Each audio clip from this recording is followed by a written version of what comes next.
할렐루야. 감사로 여는 하루 달라스 새빛연합감리교회의 김형남 목사입니다.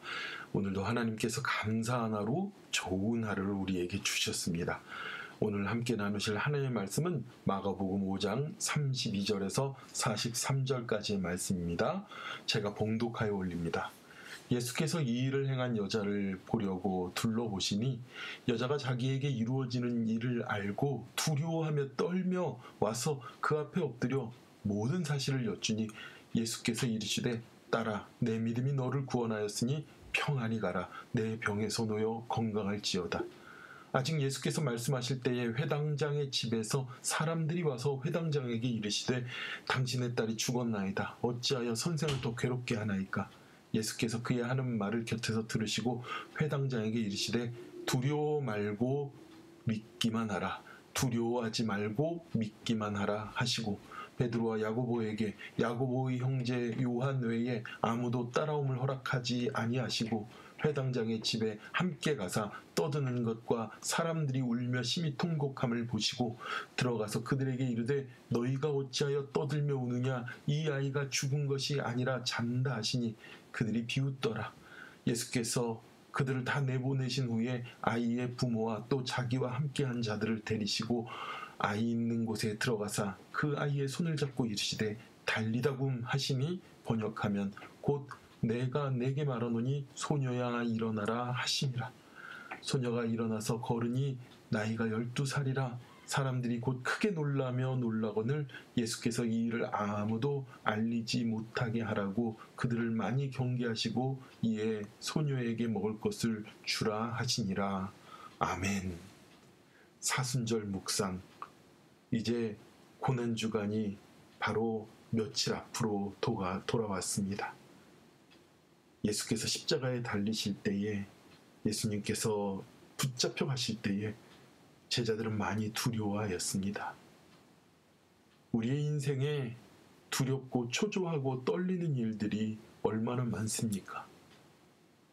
그러한 인생의 두려운 일들, 걱정되는 일들, 그러한 일들이 우리에게 닥칠 때 주님은 또 우리에게 말씀하십니다. 두려워하지 말고 믿기만 하라. 오늘 예수님께 치료를 받은 이 혈류병을 앓는 12회를 혈류병을 앓은 여인은 자신이 고침을 받고서도 두려워하며 떨며 있었습니다. 오늘 마가복음 5장은 거라사 지방에 군대 귀신 들려서 그의 인생이 다 망가지고 가족들과의 관계와 사람들과의 관계가 끊어져서 정말 버려진 인생을 살았던 자들을 하나님께서 고쳐주시고 구원하여 주십니다. 그리고 또 바다 건너로 와서 유대인의 회당장인 야이로가 예수님 앞에 옵니다. 엎드려서 자신의 딸을 살려달라고 애원합니다.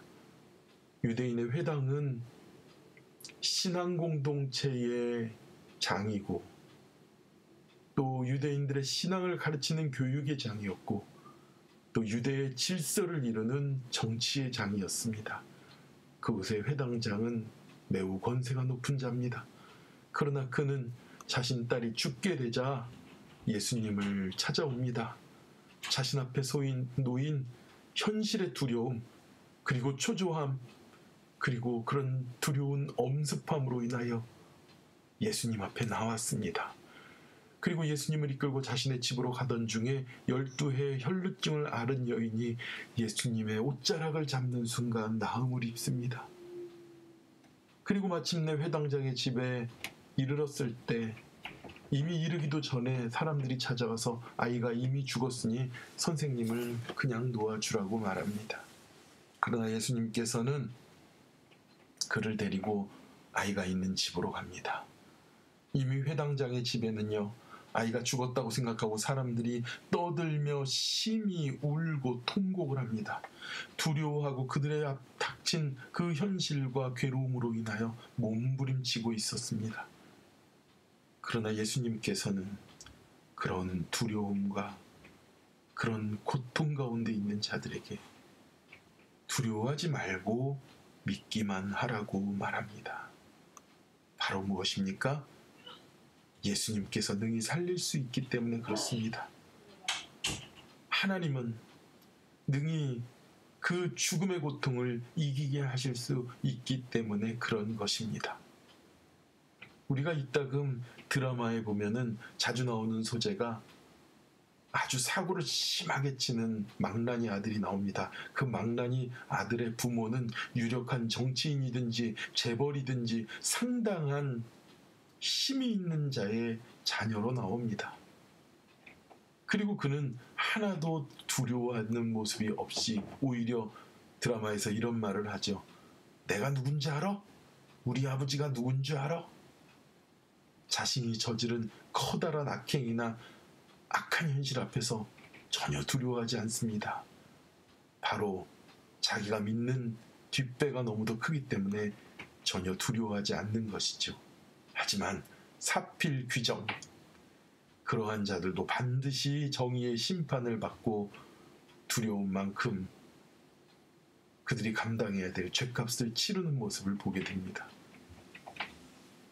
제가 들은 비유는 악한 자의 이야기였지만 우리들이 당하는 현실의 두려움과 그리고 위기 가운데 하나님이 어디 계신가?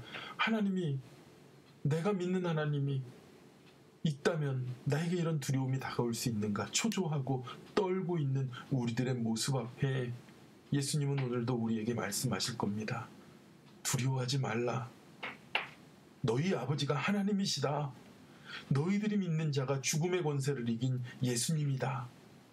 라고 우리에게 믿기만 하라고 말씀하십니다. 그런데 우리는 왜 두려워할까요? 하나님이 누구신지를 진정으로 알지 못하기 때문에 그렇습니다. 예수님이 누구신지를 진정으로 알지 못하기 때문에 그렇습니다. 하나님이 어떤 분이신가를 진정으로 체험하지 못했기 때문에 그럴 때가 있습니다. 예수님께서는 그렇게 두려워 떨고 있는 회당장을 그 딸아이의 방으로 가서 아이의 손을 잡고 말씀하십니다. 달리다굼. 우리가 너무도 잘 아는 말씀이죠. 소녀야 일어나라. 그 소녀가 일어났을 때 사람들이 크게 놀랐다고 말합니다. 왜 놀랐습니까? 하나님이 하시는 일을 보니까 놀랄 수밖에 없는 겁니다. 예수님이 하신 일들을 보니까 놀랄 수밖에 없는 것입니다. 우리는 깨달아야 합니다. 오늘 마가복음 5장을 통해서 우리의 현실에 닥친 죽음의 문제, 질병의 문제, 내 현실 앞에 닥친 어려운 모든 상황과 일들 가운데서 하나님께서 우리에게 말씀하시는 것을 깨달아야 합니다. 두려워 말고 놀라지 말고 믿기만 하라고요. 욥도 자신이 당한 모든 두려움과 어려움 앞에서 그가 마지막 아버지 하나님에 대하여 깨달았을 때, 하나님이 누군지 알았을 때 이런 고백을 합니다. 내가 전에는 하나님을 귀로만 들었지만 이제는 하나님을 눈으로 보았다고 말합니다. 무엇입니까? 우리의 신앙은 귀로만 들어서 믿는 믿음이 아니라 내가 아버지 하나님을 보듯이 하나님이 누구신지를 확실히 깨달을 때 굳건해지는 것입니다. 우리에게 현실의 두려움과 어려움이 덮치고 있습니까? 그럴 때 태산보다 크신 하나님, 두려움보다 크신 하나님, 문제보다 크신 아버지 하나님 앞에 믿음의 걸음을 뚜벅뚜벅 걸어가 믿음으로 승리하는 저와 여러분이 되기를 축원합니다. 사망의 권세를 이기시는 하나님이 계심을, 그 예수님이 계심을 오늘도 확신하시면서 부활하신 주님을 맞이하는, 그리고 우리를 살리기 위하여 그 두려움의 십자가를 지시고 승리의 영광을 바라보시면서 면류관을 쓰신 그 예수님을 붙잡으시면서 믿음으로 승리하는 저와 여러분이 되기를 축원합니다. 기도하겠습니다. 아버지 하나님 감사합니다. 우리는 두려워했습니다. 그러나 우리의 믿음이 시련을 통과하고 우리의 믿음이 점점 더 커져서 이 세상에 당할 자가 없는 자들이 되게 하여 주시옵소서. 모든 시련과 환난을 능히 이기고도 남을 그런 믿음의 역사가 우리 가운데 일어나게 하여 주시옵소서. 상황을 두려워하는 것이 아니라 그 상황 가운데서 하나님을 바라보면서 하나님이 누구신지를 발견하는 우리가 되도록 주님 역사하여 주시옵소서.